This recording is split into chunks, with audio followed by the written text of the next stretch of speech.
I need your help me please subscribe my channel. The first time I realized something was wrong, it was when the typing bubbles vanished.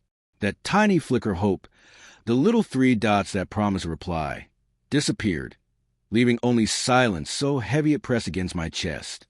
That weekend felt like that silence. Sophie had left for her bachelorette trip to Miami. Months of wedding planning had gone into every detail. The colors, the music, the vows. I admired how calm she seemed before leaving, teasing me about surviving 3 days without her. I laughed it off, thinking she was joking. On the first day, she sent pictures, beach cocktails, her friends in matching white dresses. I told her she looked beautiful. She left me on read. I shrugged it off. She was having fun. The second day, her replies slowed. Battery low.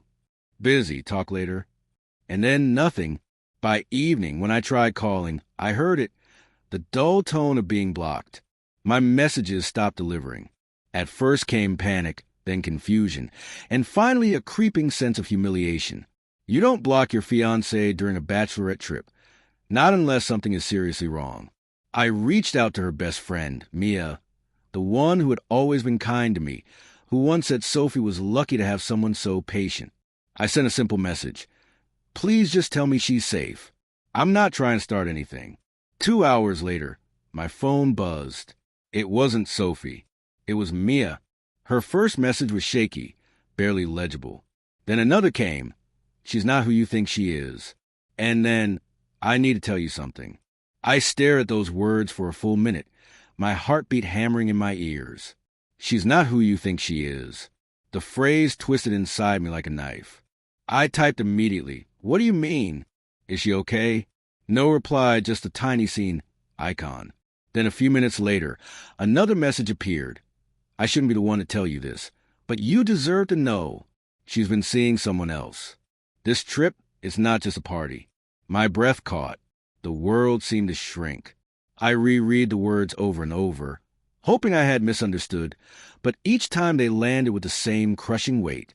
I tried calling Mia. She answered, voice trembling. She didn't plan to tell you. I only saw the messages because her phone was charging next to mine. She blocked you after he texted her. She said she didn't want drama before the wedding.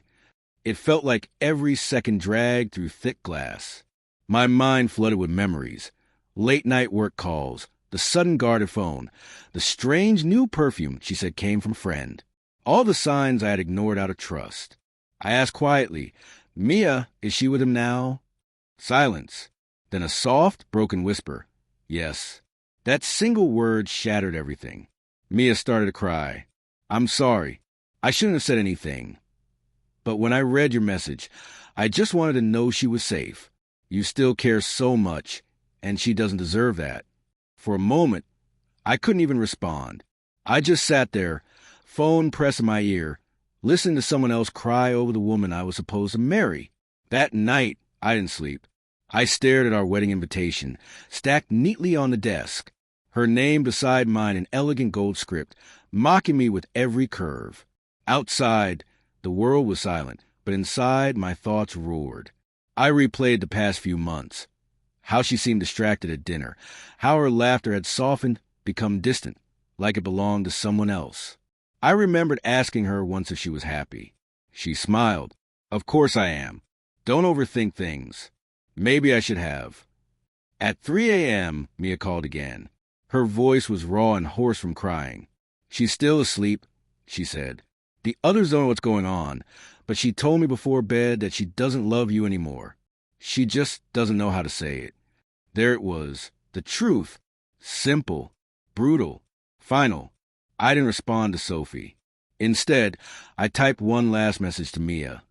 Thank you for telling me. Don't feel guilty. You did the right thing. Just tell her she doesn't have to come back pretending. I hit send, then turned off my phone. Morning came. Sunlight spilled into the room, warm, merciless, indifferent. My phone buzzed again. Mia. She read your message. She didn't say a word, just cried for a long time. Funny, I thought. The first tears weren't mine.